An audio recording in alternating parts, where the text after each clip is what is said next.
Hi everyone, welcome back to 15 Days of SQL, where each day for the past 13 days we have been taking this live session where we all came together and practiced certain important concepts of SQL.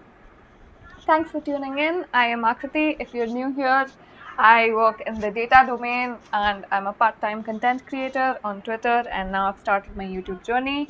Thanks very much for joining me.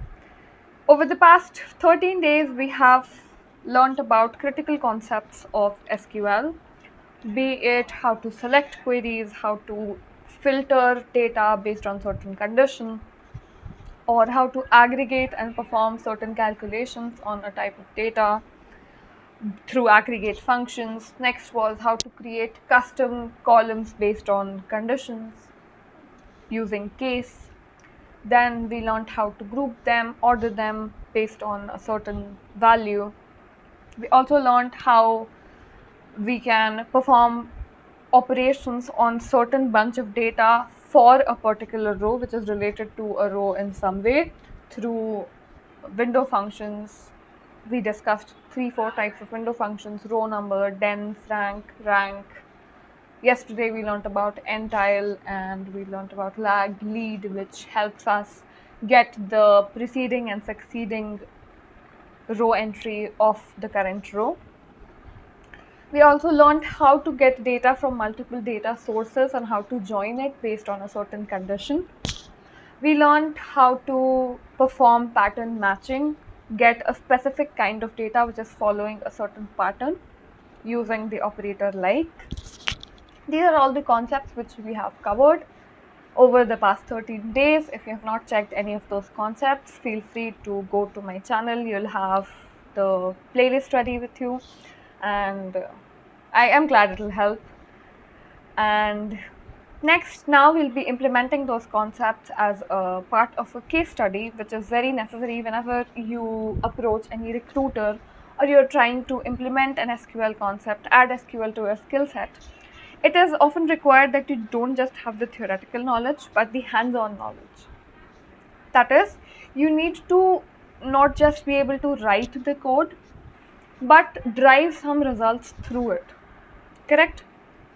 If you're just writing code which is solving a question and not tying to an entire purpose of solving the problem of your organization, then you won't be of any use to the organization, at least.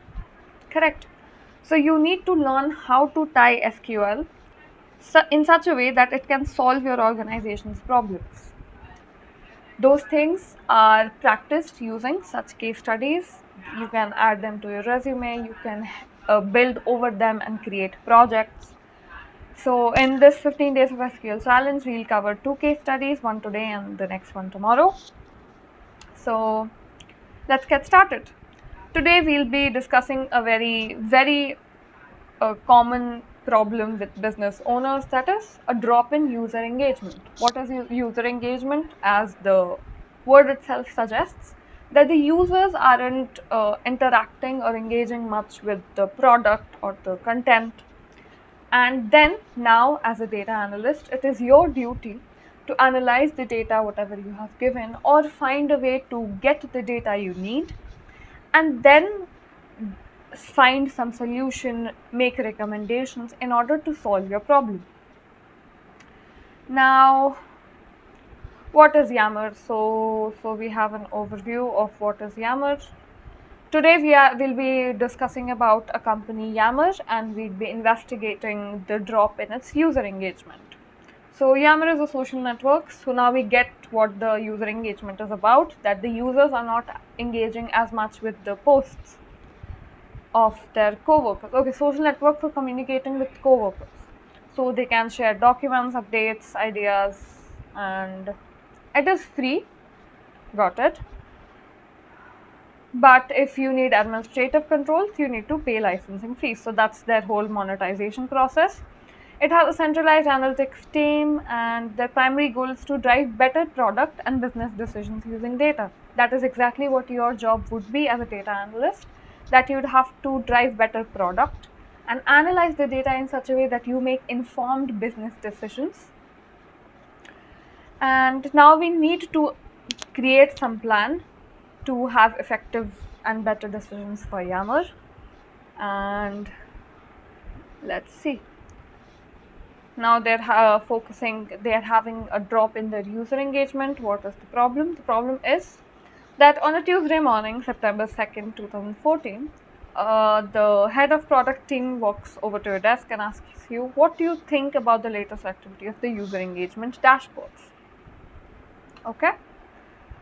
So you have gotten some things, there's some analysis which has already been running, and now you understand that what has been happening, and you've been asked what you infer from that. Okay, so this is the analysis which you have been presented with. Okay, that is that your user base started from somewhere around May first week, and it had quite a good upward growth until July 27th, and after that it has been seeing a decline in the active user count. As a data analyst, it is very important for you to be able to interpret graphs. So if you don't have the skill, try looking at certain visualizations and get how the charts work. This is a line graph. It is built between two columns, one being a categorical column which defines what category this is. So here the category is the date. It is a time series analysis, that is, we'll see changes during a certain period of time. So we are seeing the change in the active user count, which started at somewhere around 700 and it peaked at a little above 1400. But after July 27th, we have been seeing this decline, slight decline, which has been constant till August 24th. So this is the report, this is the problem at hand. Now we need to make an analysis, get what the users have been doing, find some solution in order to have better decisions and drive the product in a more informed way, such that the users' problems or any gaps in the whole user engagement process can be identified. Now, due to the analysis, we know that the engagement of a type of server call by interacting with the product shown in the data. Oh, I can't see anything else here. And they have certain graphs. Let's see what all graphs they have. Shown engagement. Any point in this chart can be interpreted as the number of users who logged at least one engagement event during the week starting on that date. You are responsible for determining what caused the dip at the end of the chart shown above, and if appropriate, recommend solutions for the problem. Okay, so now we know that there was a chart and it had a dip, correct? And there was a significant dip, that is the number of active users dropped by more than 200, which is huge for a small scale company. It is around a little over 16-17%, and that is not advisable. So yeah, let's start on interpreting the chart and performing some analysis to come with possible solutions. For getting possible solutions, the first thing we need to know is the possible causes. What is actually causing the problem? So when we'll get oriented, and there are four tables here. Okay, 4 tables, and there is user ID. Now the second, we know that we have multiple data sources. We know that at least at some point we would be making use of joins. Joins are ways to connect with the relational database based on certain relations between two tables. Okay, before you even touch the data, come up with a list of possible causes for the dip in retention shown in the chart above. Make a list and determine the order in which you will check them. Make sure to note how you will test each hypothesis. Hypothesis is nothing but just a claim or question which you have, and then you create a test for it in order to verify your hypothesis or claim that you've made. It's a statistic term. Think carefully about the criteria used to order them and write down the criteria as well. Also, make sure you understand what the above chart shows and does not show. Okay, cool. Now, this is the tutorial or the case study which I have been following. I have added the link in the chat box. I highly recommend you going to the link and going over it, and then recommending me a list of possible solutions which you might think could be the case for the drop in user retention by the said company. So, well, let's get started.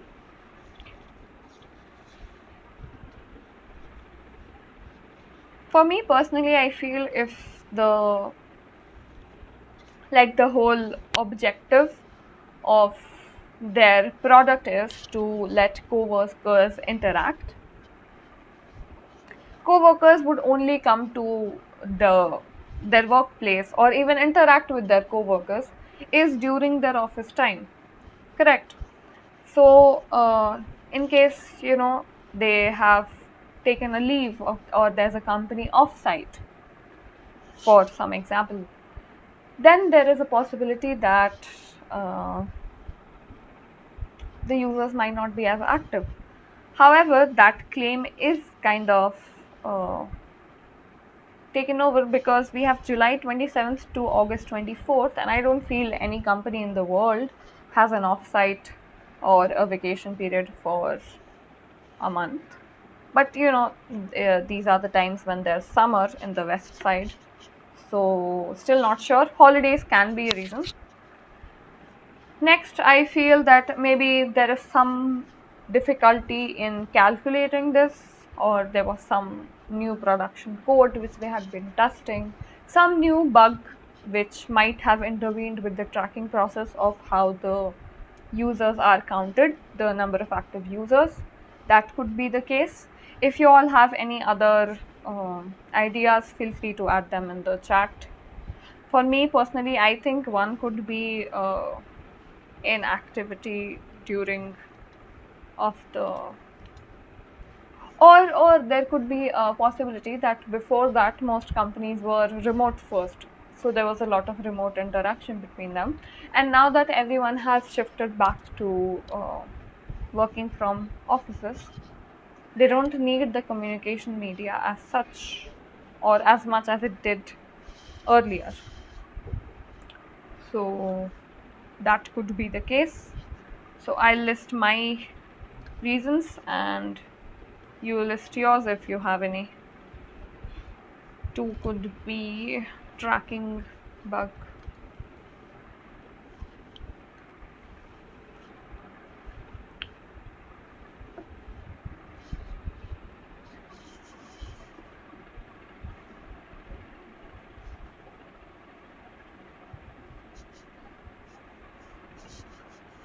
Next, I feel that there could be that the period which had the most sign-ups, there was a sudden spike at the beginning of July, I feel.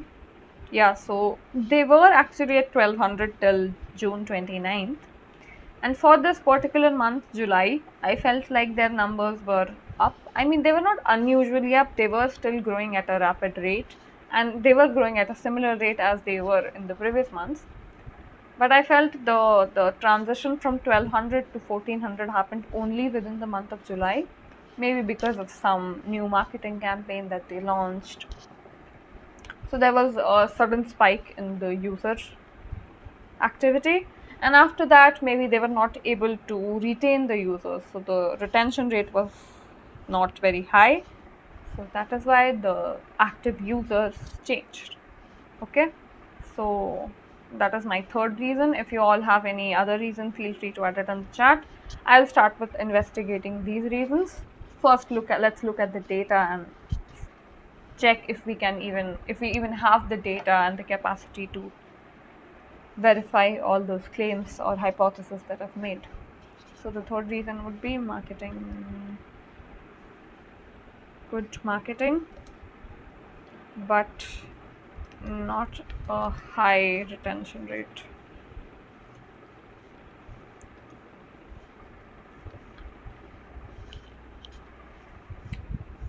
Now let's go and start verifying our claims. Cool.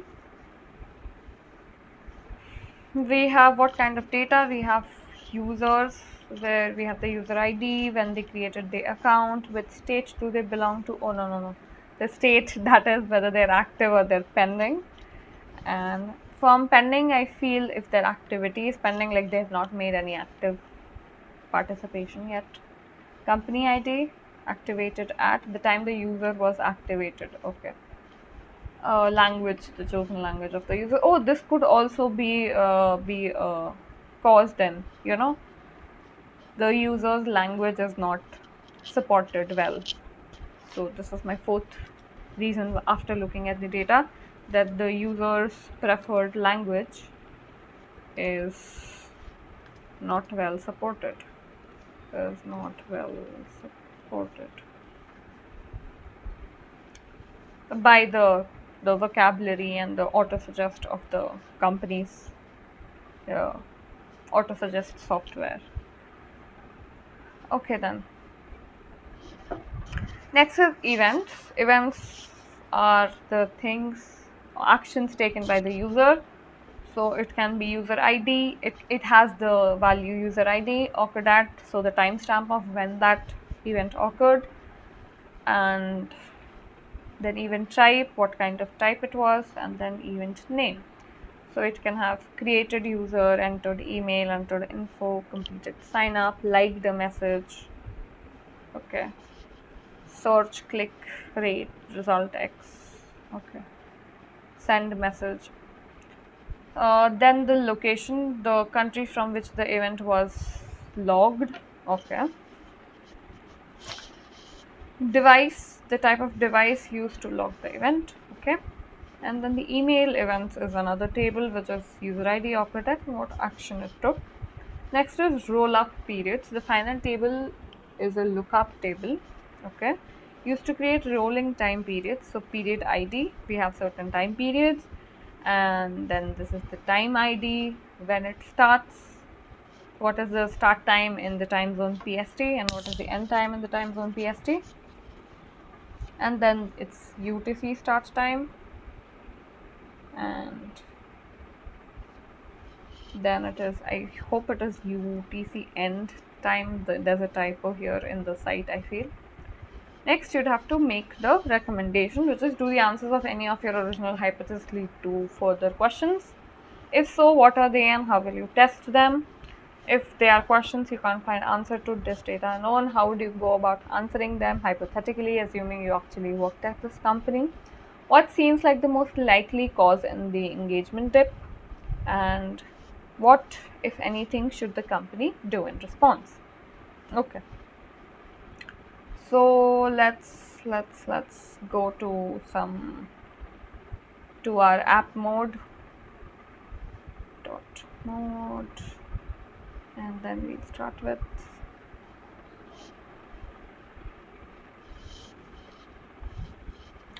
with a new report, which is my case study report.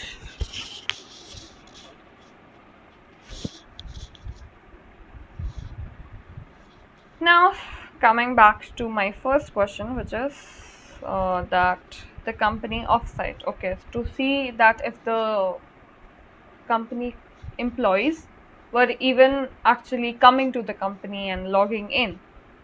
So, is there a way to check that? Let's see.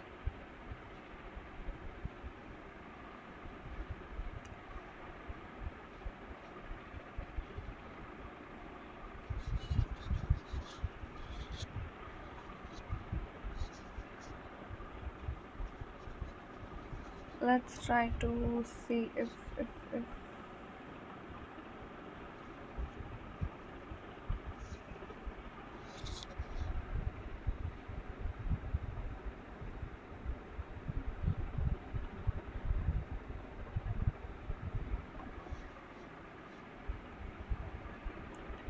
the data set is this tutorial.yaml users. That's what I was trying to find.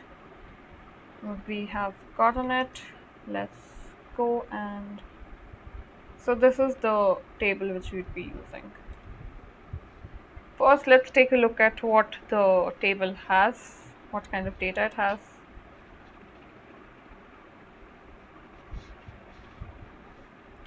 User ID created at, company ID, language, okay, and activated at.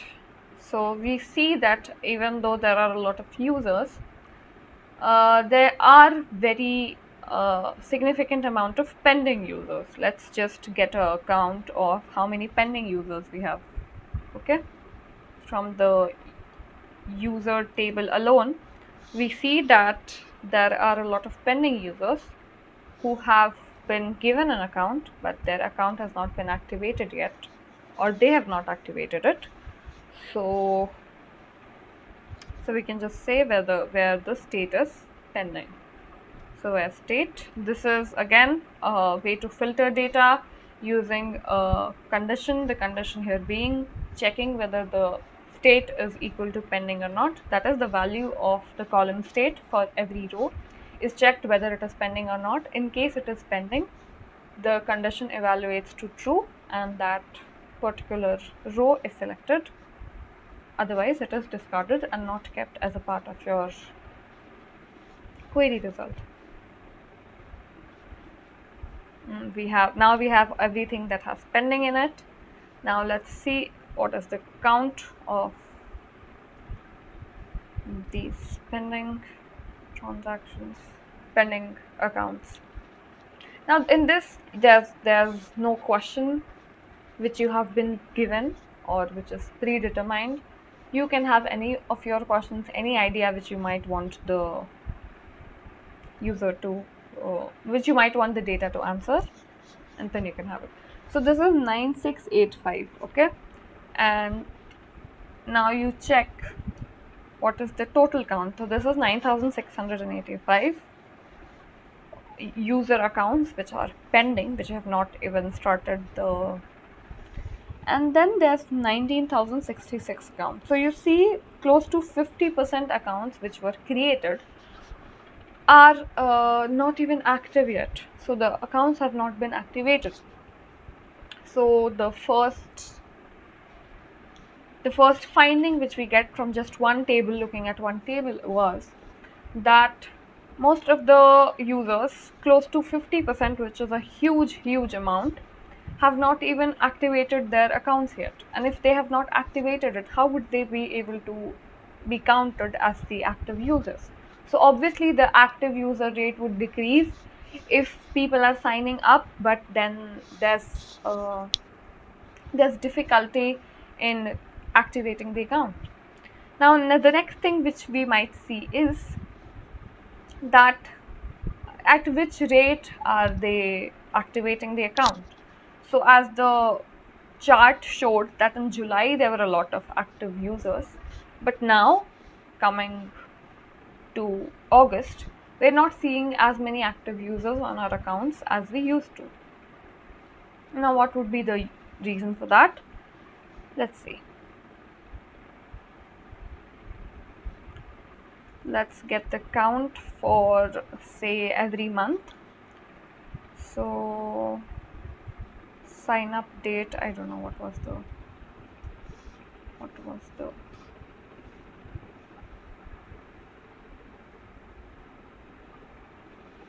they had activated at, created at. Okay, created is the time column. So now I want to see that when were the accounts which are now a lot of pending accounts were actually created, and if they were created recently and still their activation process has not been performed, we'd be able to get a slight insight that maybe the activation process has some bug and users are facing some issues while trying to activate their account, and that is why even after signing up they're not able to be active in the Yammer website. So yeah, for that what I'd have to do is I'd have to get it month wise, since we saw that in the past month the active user count was high. So let's get it by month. For that what I'd do is I'll group all of the date by month and then get the monthly count. For that, I'd have to extract the month part from my created at column. So I'd see that in which month were the users created that they are not still active, and then I'll say comma, and I'll just count the star. Since I want the pending users, I'll say where status equal to pending. And the next thing would be I'd want to group it by the first occurring month, as I want the data to be monthly, because if it is daily then it will be too granular for me to analyze. So it's a month is, I feel, a good way to, oh, there's a problem with my query, where status is equal to, oh, because status is no table column name, it is state. Sorry about that. So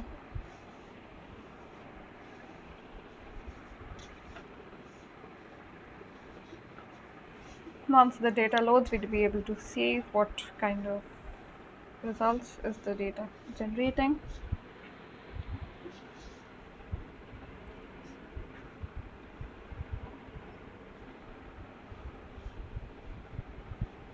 And then let's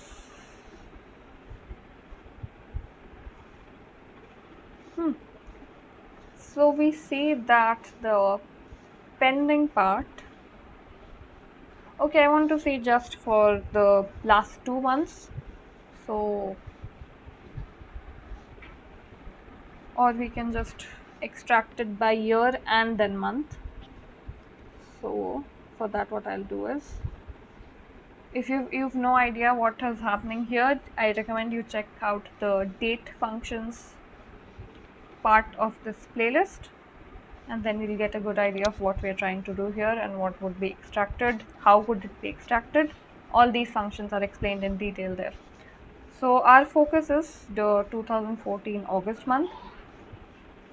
Now here we were suspecting that the pending user accounts have been significantly high, and that might be one of the reasons contributing to the low activity rate. However, the difference in the count from previous month, where the activity was really high, isn't as much. It has only decreased. So this possible hypothesis has been discarded, that it is not that the process from taking the user from their active state, from their created state where their activation is pending, to a fully active created account is not the part of the pipeline which is causing the problem. Okay, so even though it did not yield any results, we know that this was not the problem. So we know that the pending users did not cause any problem or cause the dip in the user engagement. The next thing which I might want to analyze would be, let's look at other columns, which is events. So events would basically be the events by the active users. Let's get a look of that. So select star from tutorial.yaml events. Let's first take a look at what the data has, and then only we'll be able to determine what we can get out of the data. So it has the user ID, what was the event type, correct, and then on what device was the data, what was the user type. I don't know what this user type is. Let's get a look at that. Oh, it does not say there's any user type here. That's why I didn't know what user type was. No problem. Let's first see what is the distribution of the events. Okay, so first let's get what are the distinct engagement types. So event type, I just want to get an overview of data, because like you, this is the first time I'm looking at the data. and I'm not sure what values it possesses, which I can further use to aid my analysis. It has sign up flow and engagement. Okay, what is sign up flow? Sign up flow is refers to anything occurring during the process of user's authentication, and engagement, which refers to general product usage after the user has signed up for the first time. Okay. Okay then. Let's first see that for sign up flow, how many users had to repeat the whole authentication process? Let's see that. Okay. So what we'd see is where event type is equal to sign up flow, and then because it happens, right, if the sign up process is very complicated, we just leave the website. Now what I want to see is what was the count of the total thing, and then what was the count of unique users, so I'll know that how many times the the same user had to repeat the whole process. First I am counting the whole thing, and then I'm counting the unique users, so we'd get to know that how many unique users performed more than one calculation. Okay, so even though the user ID was less, but they had to perform the same process over and over again for 11,959 times, or 11,959 different users, or maybe the same user 3 or 4 more times, which is really not advisable when creating a whole ecosystem. I will recommend, let's first go by user ID and see if there's any particular user which had to face the wrath too much. Okay, so I'll say group by 1 because I want it by user, and then I'll say order by because I want to see how much a user has suffered because of the whole sign up process. So I'm ordering it by the count of how many times they triggered the engagement event sign up.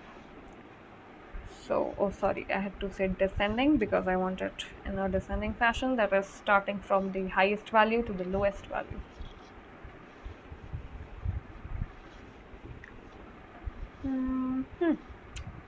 So what we are seeing is that it is quite high, isn't it? So the same user has to go over 4 times to perform the sign up process, and that is highly discouraged, correct? Because a user shouldn't have to go like 4 times. And what is the count of users who had to go 4 times? Let's see that. So instead of order by, we'll put a condition over our group, that is count star is equal to 4, and then we'll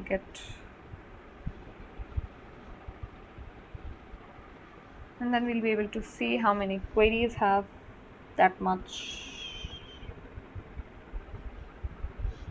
Here we'll just get the queries, then we'll use them as a subquery to import from this data and get the number of users which had to actually go over 4 times. What we're doing is we're trying to filter the groups by the users who had to perform the same sign up flow process 4 times, because we saw that it was the highest value which the user had to trigger. And now once we have gotten those results, we are using that as a data source, and now we are performing a count operation on it, which what it will do is it will count the number of results or the row entries present inside this, giving us the count of users who had to go 4 times. So you see 36,800 users. Now that is huge. If you have a 19,000 user database, and out of that 3,680 students users have to go over, which is close to, I feel, 25%, and that is not recommended at all. So one of the reasons which I found for the drop in user engagement, now not the sudden drop, but in general the whole failure of the ecosystem might be because the sign up process requires a lot of steps and tries.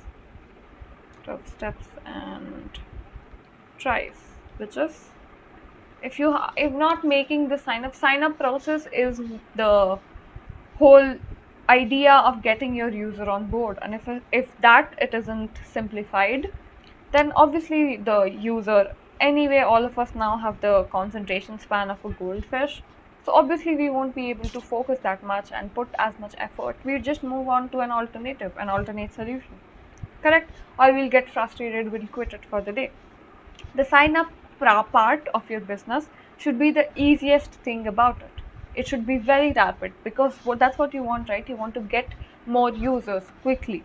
So if the user onboarding is not very fast and smooth and rapid, that is going to lead to users, even though they have signed up, even though enterprises have bought their plans, but their users are not actively using it because it is not as user friendly to sign up on.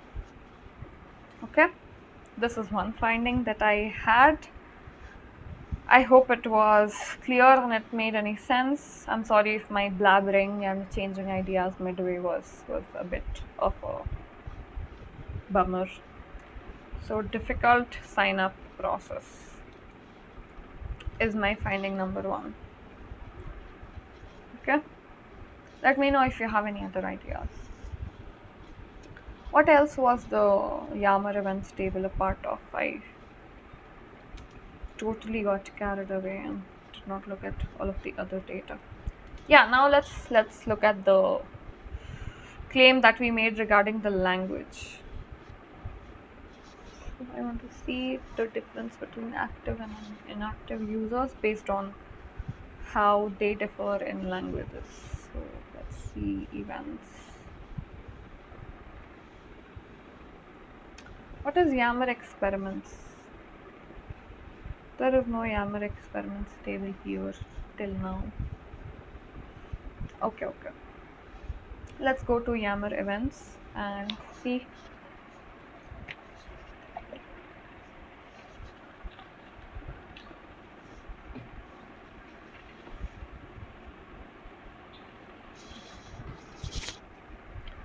Let's get on an average what kind of event distribution they have, like what is their users doing the most, what are their users doing the most.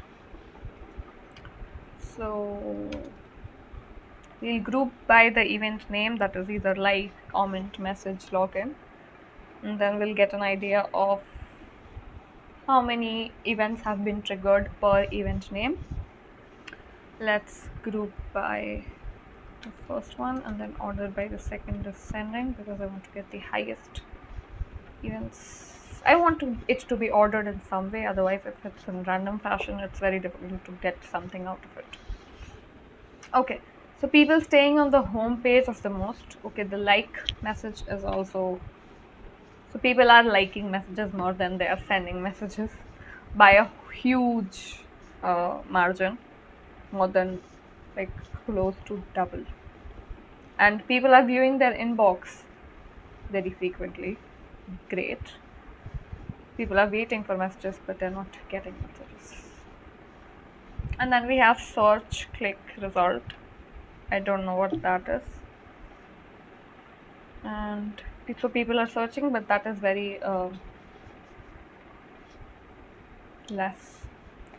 And then people are completing their sign up, entering their info, entering their email, but that is significantly less because a user does that only once or twice maybe, but these signing into the home page, getting the message, looking at their message box is very high.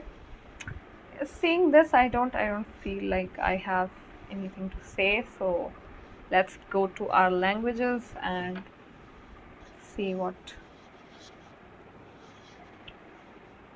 There is no table called languages apparently. Language is the table. Yeah, it says language is a table. Column language does not exist. But it says language as a table. Oh, the language is a table and Yammer user. Sorry, I'm looking at a different table itself.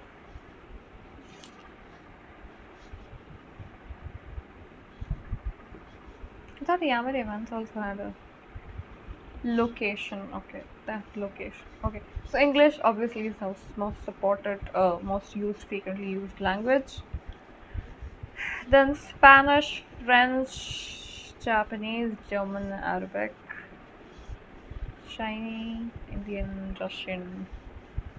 Okay, good enough.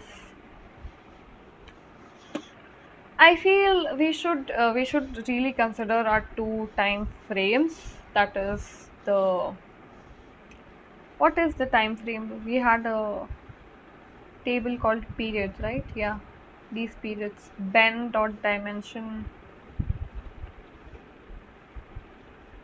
periods. These periods are the ones we need to use. I mean, I'm just trying to make use of a whole bunch of data and see if it helps in any way.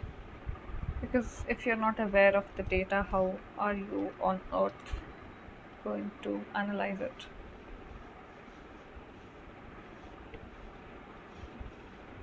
By the time, if you have any recommendations how I should do what I should do, feel free to add them.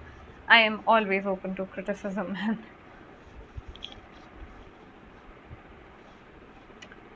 Okay, so we have period ID, time ID. Okay, so this is just a difference. Okay, I don't feel it was any of any use. Sorry, guys. This is a deleted query now. I don't feel it is of any use. Maybe you would think and you could use it in your analysis. I don't think it has any use. So let's get the count for. Okay, I'll get the count for both July and August to see if anything happened. So what I'll say is case when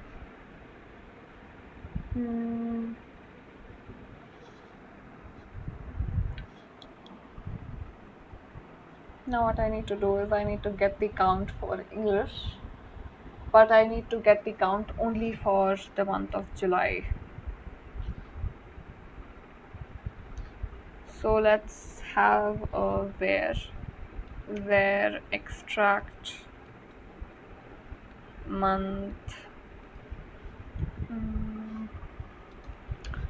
from activated at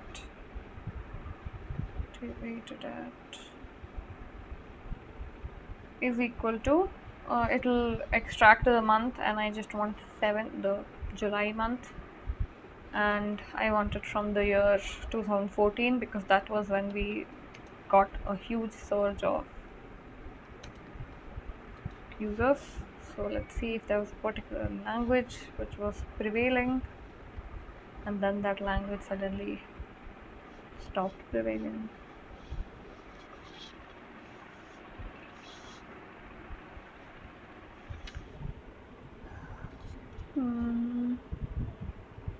Oh, why have I stopped the count star? Oh, I had some different idea.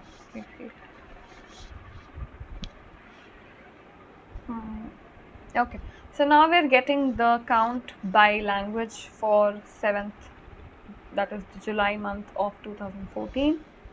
And I think the ratio remains pretty much same: English, Spanish, French, Japanese, German.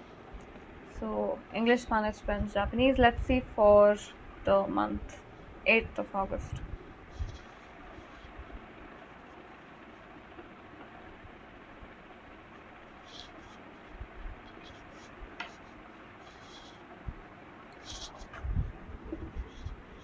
And now English, Spanish, Japanese, and German. No, I feel the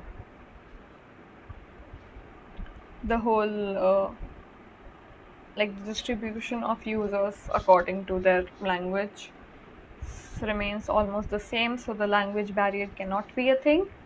So that is ruled out for the possibility of the user less retention and the number of active users.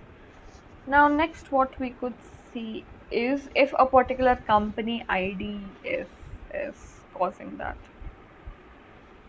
Like a particular company has some issues with us, and due to their withdrawal of active users we are having this dip, sudden dip in our user engagement.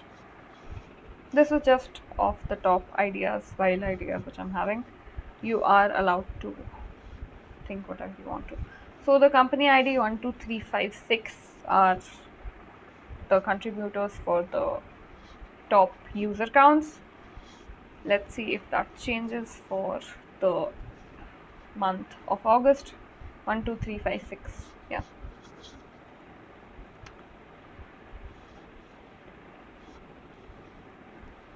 123. Oh, the company 5.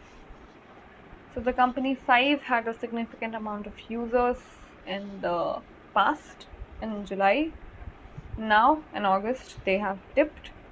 Otherwise I feel everything is pretty much same, but 1 2 3 5 6 fifth has moved down. So the company active users from that company have decreased. We need to see what was the issue there and need to resolve any problems which might have occurred with the company side of the product for that particular company. It dropped to 9 in August and it was 13. Not very significant, but still like close to 50% for that particular company. Almost all of the companies did have a loss in the August time. That is the case, and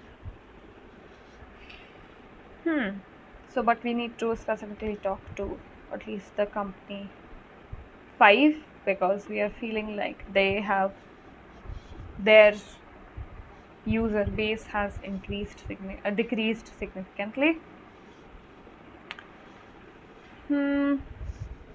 Now let's see for the events. If a particular state had a different event type which decreased, so I'll say location.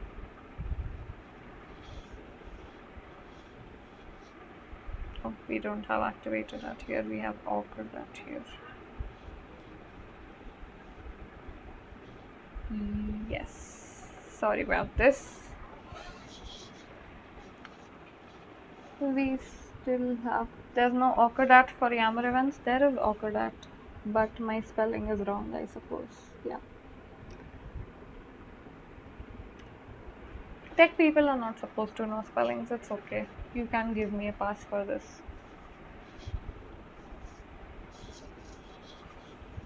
So we have the highest user base from United States, Japan, Germany. So even though a lot of people were using the language of Spanish, but there is not, like they are not amongst the top people. That is something to wander over. And then German, French. Okay. And let's see if that has any changes when we go to the next month.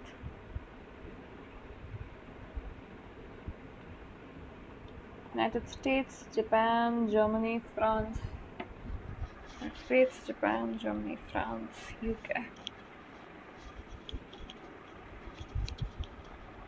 Japan, Germany, France has a sudden dip, not very sudden, but still. And yeah, but the overall distribution I guess still remained the same, so not a lot of takeaways from there. Okay. So now what to do is, what can we try to find? Our growth was normal, but we only got a dip in engagement recently. So let's see if we got it from the existing users or we got it from the previous users. First, let's see which users were not active. Okay, first we need to find what was the cause, like the problem. So what I'll do is I'll select my active users. Okay, so I'll select them, the distinct user ID from, I'll copy the same thing. Okay, now what this will do is I will get how many users were active in the month of July. Okay, they performed one or the other activity. Distinct is not a word, distinct is. And now next what I do once I get how many users and what users were active during this period, I'll try to remove the users which were active also during the month of August. That is, those many users we were able to retain. So in order to get how many users we were not able to get from, like those who were not those users who could not stay or did not stay with our ecosystem, what were those users? To in an attempt to find that, we'd have to say that whatever users were active in also in August, you remove those users, and then whatever would be left, you remove those users from the users which were active in July, and then whatever would be left would be your users that actually went away after the month of July. They were active in July, but they were not active in August. So what we're doing, we are performing a set operation minus here. What it will do is, it will get the user IDs which were active in the month of July. It will take the user IDs which were active in the month of August, and it will remove wherever they have whatever they have in common, okay, from the July users. So what we'll be able to get is how many users were active in July but did not remain, or we could not retain them till August. Let's run this. Oh, why am I not getting this?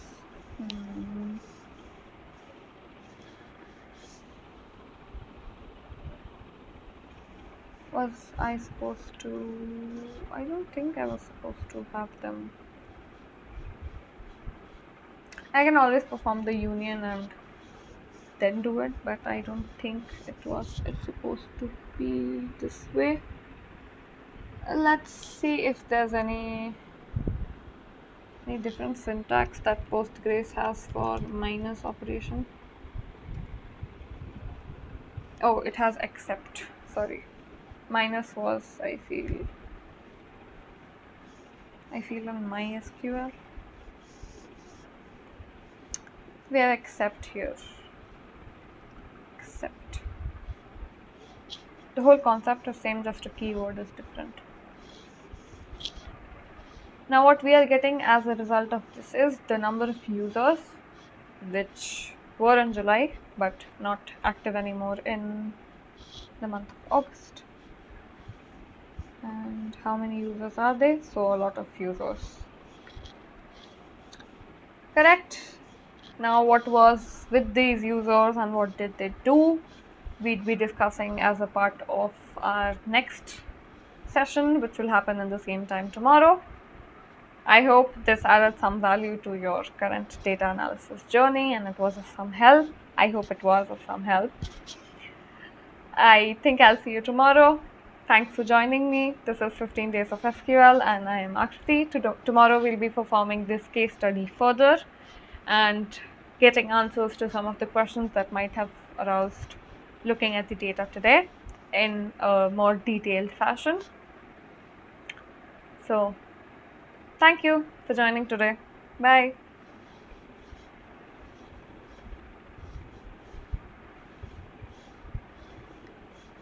It was significant.